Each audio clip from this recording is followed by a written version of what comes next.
Hi everyone. I'm going to start doing some little videos, and I came up with the thing calling it having a Dr. Pepper with Dr. Doolittle. And my husband came up with the nickname Dr. Doolittle, and that's my handle on TikTok. Everybody knows me over on TikTok as Dr. Doolittle. And I can do longer videos here on YouTube, and so I decided that I'm going to do some longer little videos here on YouTube. And I've always wanted to write a book, but I don't really know how to get into writing a book. But I've always told little stories and things, and people said one time, well, you should write some of that stuff down. And I'm like, but I didn't know how to get started. And I like to talk, as you can tell. And so, and I do, videos for Facebook and Instagram and my TikTok. And so I can do longer formats here on YouTube. And so I decided that this is kind of going to be my little intro video, tell you a little bit about me. And then I'm going to be doing some stories. And I'm 62, and I've had a lot of different experiences in my life. And I have different things to tell about me and my family and growing up, because I started out in Michigan, ended up in Alabama, and through my married life, I now live in Kentucky. So I've had some different experiences. I've been to Europe twice and down into Mexico, and so I have some different stories to tell about different things, and some people think they're interesting, so I thought maybe there's other people out there that might think things are interesting, and so I thought I'd start telling them to people. And so that's what this is going to be all about, my little Dr. Peppers with Dr. Doolittle. So, first of all, here on YouTube, everybody knows that it says Barbara Gunter, and that's my name.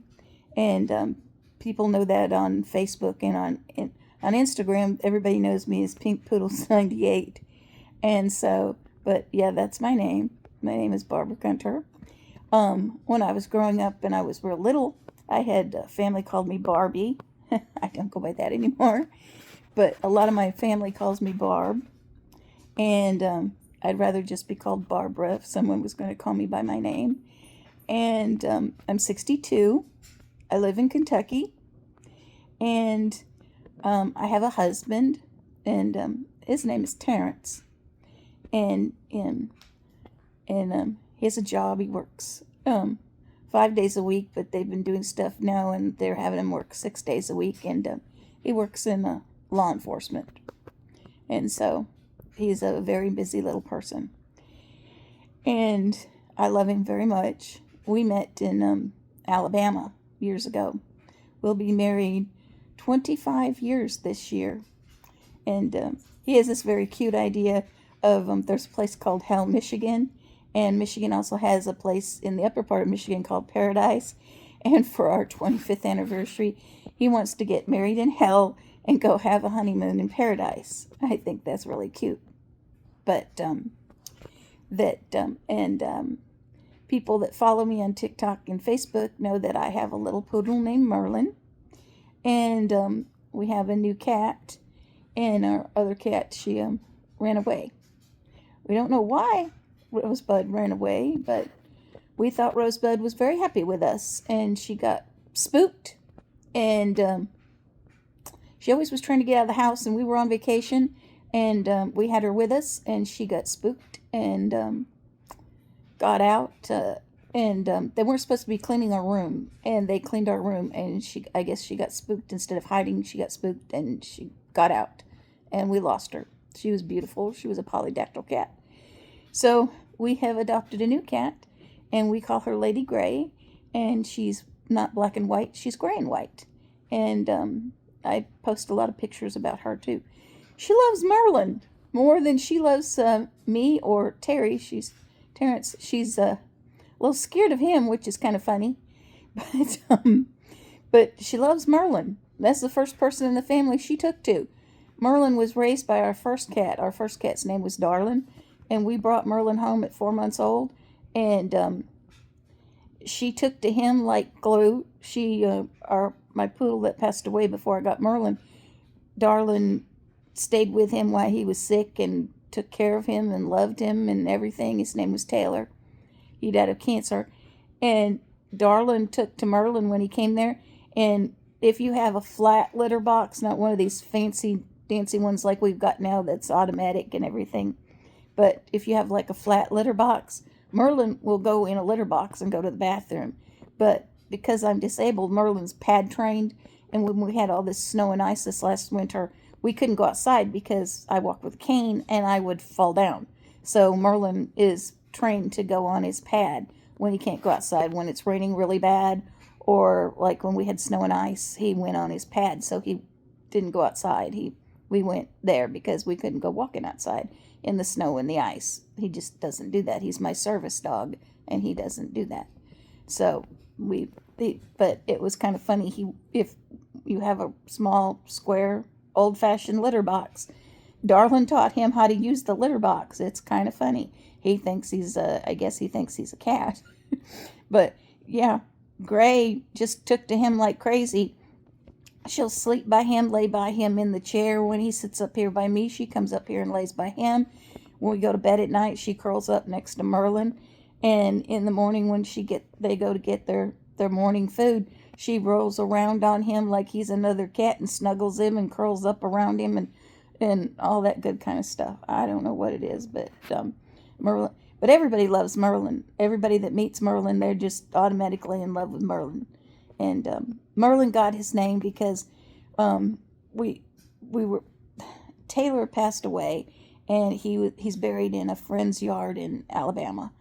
And we found out about Merlin, and we went and got him. And on the same day that Taylor died, we didn't mean to, but it just happened that that's how we could get Merlin. His brother was kind of rowdy, and we picked Merlin because he was calmer. There was him and his brother.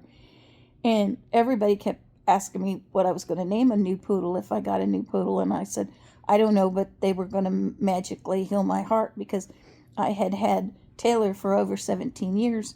And I even had him before I had my husband.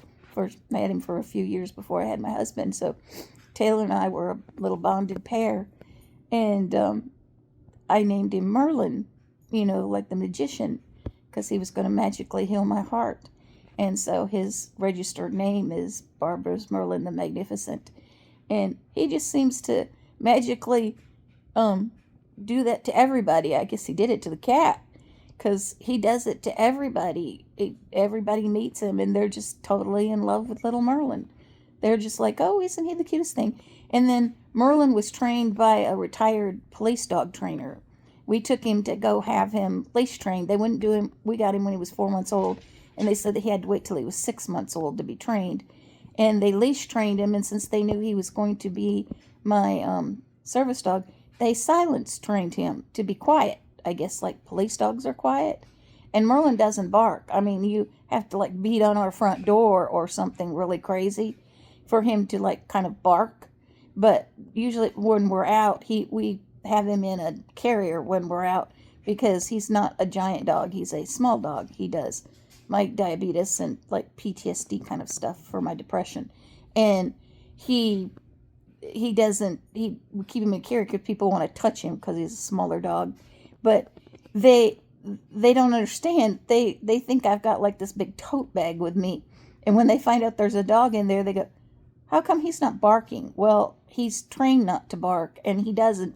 And what's funny, in our neighborhood, we live out by a lake and in the wooded area, and people let their giant dogs, a couple of them are a pit bull mix, which I'm not afraid of them. They're nice dogs, because actually the dogs are afraid of Merlin. We start walking towards the dogs that are barking at us, they run away. But these dogs bark at Merlin. When we're outside, they bark at us. They run after the cars when they go down the road. I'm always worried these crazy dogs are going to get hit by a car. These people let their dogs run around loose all the time. And they're big dogs. And they bark. And they bark constantly. And they look at us. And I keep telling these dogs, they could bark their heads off forever. And Merlin just goes about his business outside. And sometimes he looks at them. And we've lived in apartments before, and people have had little dogs like Merlin. And, a lot of little dogs are yappy. And there was this one time these little dogs just kept yapping at Merlin, And Merlin just looked at him, and he cocked his head at them, and and just looked at him, but he didn't bark at him. And the lady just said, "Boy, your dog is quiet." And I said, "Well, yeah, Merlin is kind of trying to figure out why your dogs are barking at him. He doesn't understand what they're barking at, because he's not going to bark at them. He's just like, why are they barking at me?" I said he kind of probably thinks they're like brain damaged or something, because he doesn't understand why they're barking. He doesn't think there's anything to bark at. He's just looking at him like, and wagging his tail like, why are you barking at me? There's no reason. I haven't done anything for you to bark at. He's just out for his walk, and these dogs are barking at. We walk around out here, and Merlin just goes about his business, doing his little tinkle and his little poo poo poo, and sniffing the grass and the trees, and if he sees the deer, wants to go run after the deer, because poodles, giant poodles, are bird dogs. They're waterfowl dogs, so they have a hunting instinct in them. And Merlin sees the deer or the bunny rabbits, and he wants to go hunting. But the big dogs bark at him. He just goes on about his business like, fools, I don't know what you're barking at, but it ain't me, because I'm just out here having my daily walk. And, I'm walking. We try to walk 2 or 3 times a day outside, and Merlin just walks, and the dogs bark at him. But anyway, but yeah, I live out here in Kentucky near a lake, and we like it out here. We like walking and stuff, and it's kind of creepy out here sometimes. My husband tells everybody, if you haven't seen the movie Deliverance, that you hear banjo music when you come out this way. And but yeah, I'm gonna try to tell everybody once a week, try to get on here and tell y'all some sort of different kind of story. I grew up in a small town in Michigan, and when I was 16 years old, my mother worked for Chrysler, and they closed a little plant in a town called Lyons, Michigan, and she had a chance to move to Belvidere, Illinois, that got more snow than where we were in Michigan, or to Detroit. Didn't want to move to Detroit, or a place called Huntsville, Alabama. And when I went to band camp, she and Daddy went to Huntsville, and they liked it, and they came back, and we had a family meeting. And everybody goes, "You had a family meeting?" And I said, yes, we had a family meeting, because I was a junior in high school, and we had a family meeting. And they said, "Do you want to move?" And they said, Mother can go to work. Mother wasn't old enough to retire. They offered people that were 55 and older a big retirement package because they were unionized. And Mother wouldn't have been 55 till January, so she wasn't offered it. So she could move to a different factory and get a job. And Mother said Daddy and I could stay for the next 2 years in Michigan in the house, and I could finish high school, and she would go live in Alabama and be separated from us, and come home, and we'd see each other on holidays and vacations, and go down there and see her live with her in the summer. And I was like, that is no way to live. I wanted my family to stay together, but that was their option if I wanted to stay and go to high school. And I don't think a lot of people, even my friends in Michigan, have no idea that my parents asked me if I wanted to move. And if I had said that I wanted to stay and go to school in Michigan and finish out my high school,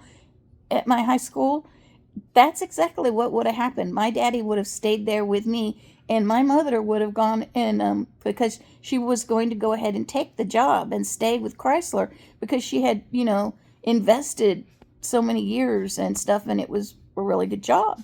And my mother wasn't going to go find like another job. She was going to stay with Chrysler and move down there.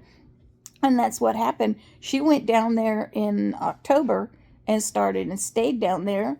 And we went down for Thanksgiving and saw her.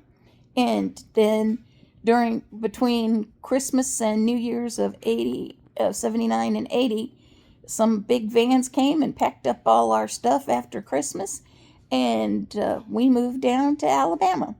And that's a whole couple of 2 or 3 stories all to itself about the Yankee that went to Alabama.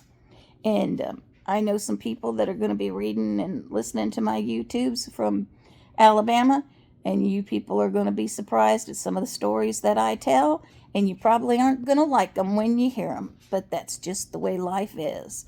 Because I have a memory like a steel trap. And that's another thing about me. I remember a lot of stuff. I don't know why I remember a lot of stuff, but I remember a lot of stuff. When I was younger, I had an eye doctor. I only wear like reading glasses now after I had my cataract surgery about 4 years ago. I don't know how many people out there know Stewie from the Family Guy. His head's shaped like a football, kind of oval like shape. Well, that's the shape of what my eyes are. And they couldn't put my lenses in when they took my old lenses out. They had to cut around my eyes. Well, when they cut around my eyes, they always tell you they can't take out a double astigmatism. Well, that's not true. Because normally to take one lens out and put another lens in, and they do one eye at a time, like 2 weeks apart. Well, it only takes about 5 minutes to pop one lens in and cut one lens out. It took 15-20 minutes to cut around my eye, and they had to go in and literally, they cut out my astigmatism. And I can see now. I have to have reading glasses to be able to read tiny print, but I can see, and I no longer have a halo. I no longer have a double astigmatism. It's gone. It's completely gone. I can see. I can see the screen. I can see down the road. I can see. Only thing I can't do very well is read, like, tiny print and things like that. I can read, like, big print and stuff, but, like, to read a book or read, a recipe on something or whatever, I have to put my little reading glasses on.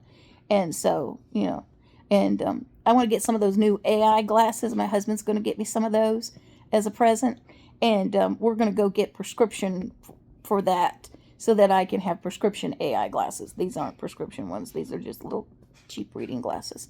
But anyway, they had to redo that. And I have weird eyes. Well, anyway, this eye doctor told me that if my astigmatisms didn't settle down by the time I was 30, 40 years old, that maybe by the time I was 50, I might be blind. Well, I'm 62, and I see better than I did when I was in kindergarten. That's when I first found out I needed glasses, because when I was in kindergarten, I'm older than hell, being 62. But you sat, and like there was a chalkboard at one end of the classroom and a chalkboard at the other end of the classroom. And when I faced the one side, I could see the chalkboard just fine. Well, when they had us turn our little desks around and go to the other end of the chalkboard, I was going, huh? And they told my parents I should probably get my eyes examined. Well, I had that eye doctor until we left Michigan, and I had to get an eye doctor in Alabama. And that particular eye doctor, he ended up being the head of the eye thing or whatever for the whole state of Michigan. He was a very good eye doctor. Took care of me, and he took care of my brother. And that'll be a story for later about my brother. My brother's an interesting character. But I used to look at everything. I could sit here. I'm not a very good drawer. I hate birds. I'm scared to death of birds. I don't like birds. That's another story. We'll be down the road about birds. But I can draw birds. But I don't, draw very well. I can paint, but I don't draw very well.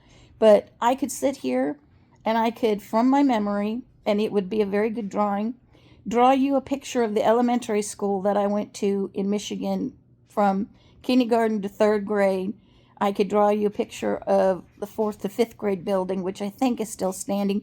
The junior high that I went to was the original high school in Lake Odessa, and they've tore that building down. And I could draw a picture of that, sketch it as to how the building looked on the inside and the outside. I could sketch the house that I grew up in until I was 16 years old. Probably could sketch my neighbors, the Johnson's house. I was in Hawk's house, but there were the neighbors on the other side of me. They owned the Western Auto Store in Lake Odessa. And I'd been in their house a couple of times, but just like the living room and kitchen area. And I could draw a little bit of that. I could draw the entire street that I lived on and down the road. And across the road was where Sally Reed lived and the Vipons lived. And I could kind of draw a little bit of that. And the Frenches lived down that road somewhere. And the Catholic church across the street. I could probably draw a church in the giant parking lot. And then Main Street, not all of it, but most of it I can kind of remember in the giant park. And then down by the lake, there was a bowling alley and the lighthouse and the giant lake. I could probably draw that. And I can remember places where we used to shop in a town called Ionia. That's where my parents are buried, in the town of Ionia. That's where my dad grew up.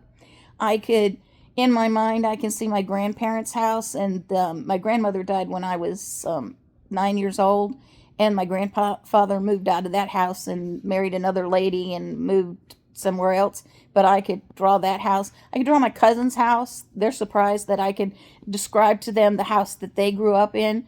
I can describe you my sister's house that she just passed away last year.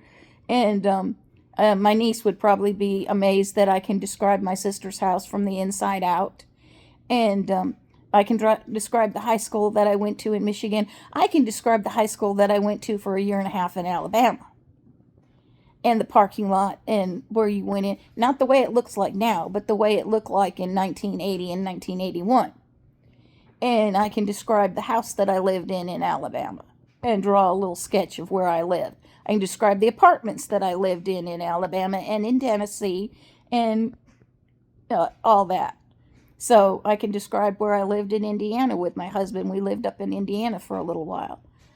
And I can describe everything. And I went to a couple people's houses when I grew up, a couple of my friends' houses, and they'd be surprised that I can describe their house. My one friend lived on a farm, and she's now a doctor. And just like my mother that had a baby at 40 years old, my mother was about 40 when I was born. I was an oops. That she had a baby when she was about 40, and she's a very good friend of mine. And I miss her. I don't keep in touch with her anymore, but I love her dearly. And Brenda became a doctor. She was very, very smart. She used to help people in class all the time. And one time I asked Brenda why she wouldn't give me the answer. She used to let people look at her paper to get an answer.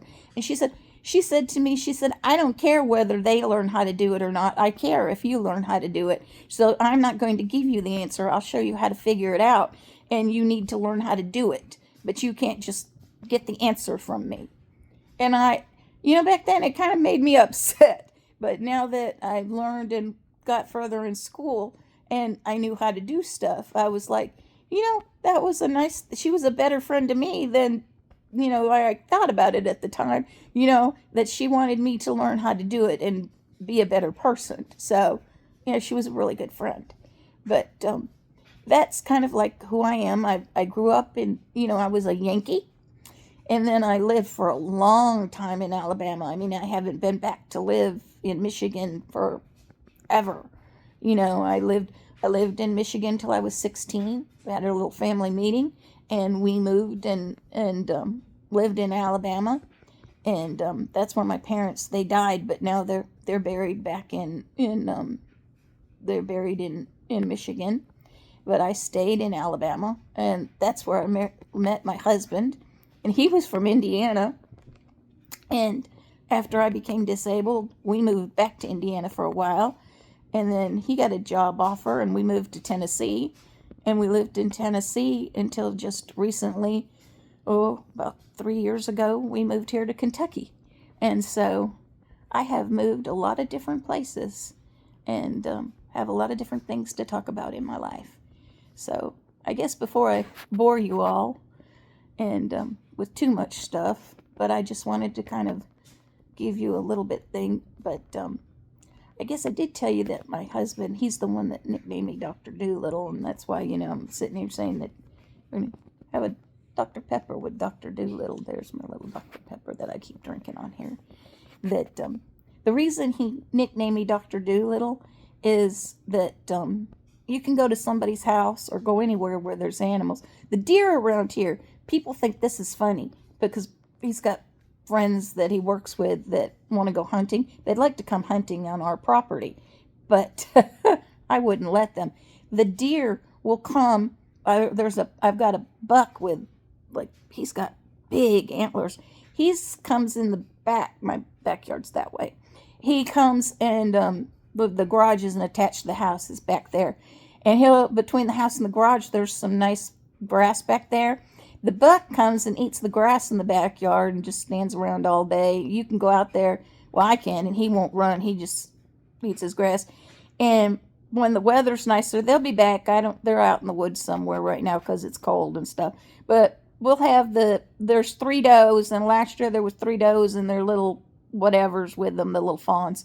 And there's like 3 does, and they come and they stand in the front yard, and because we have like a little half circle moon driveway, and they're out in the front section, and they stand out in the front section, and they sit and eat grass, and my husband will come home from work, or we'll come back from shopping or something, and they'll put up their heads, and they'll look at us, and they're like, oh, okay, the humans are home. Who gives a hoo-ha? And they'll go back to eating and just do that.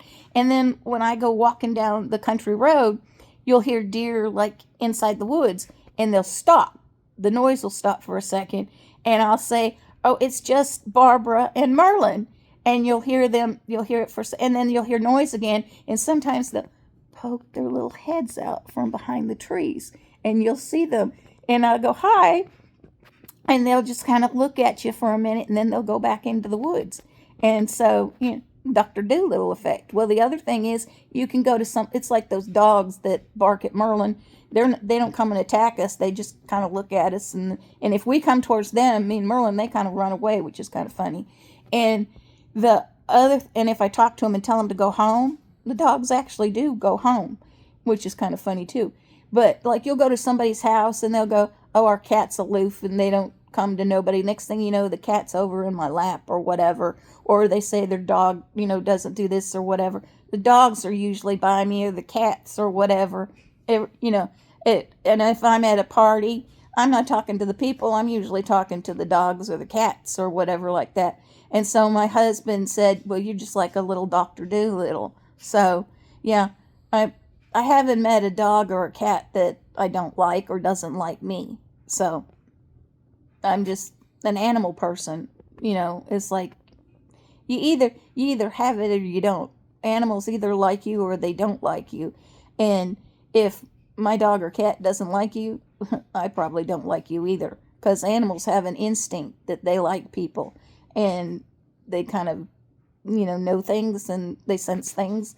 And so if an animal doesn't like a person, they're probably not a very good person, because animals know things. But yeah, we have deer, and they come in the yard and they eat and stuff, and they're not afraid, and they don't run away because they know I'm not going to hurt them.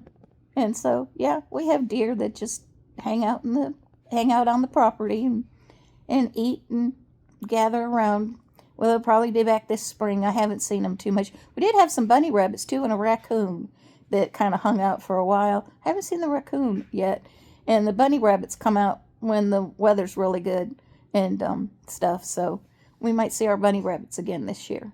But I definitely will probably see the deer, because they know they can come and eat the grass over here. So, and not get bothered. So yeah, they just stand over here and just eat the grass. So, but anyway, yeah, that's why I'm called Dr. Doolittle. And so so there's going to be some more stories.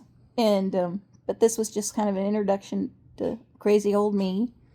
And but if you want to see some of my other little kind of crazy videos that I just kind of post some nutsy things, that I'm on TikTok as Dr. Doolittle 08, and then I'm on Facebook just as Barbara Gunter, and I'm on Instagram as Pink Poodles 98.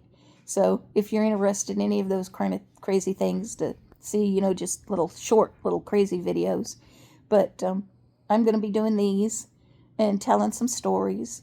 And so this is just the first installment to kind of get you to know who I am. So I always tell everybody to have a wonderful day, and that Dr. Doolittle loves them. And from me and Merlin and Gray, that we'll talk to you soon. Bye-bye.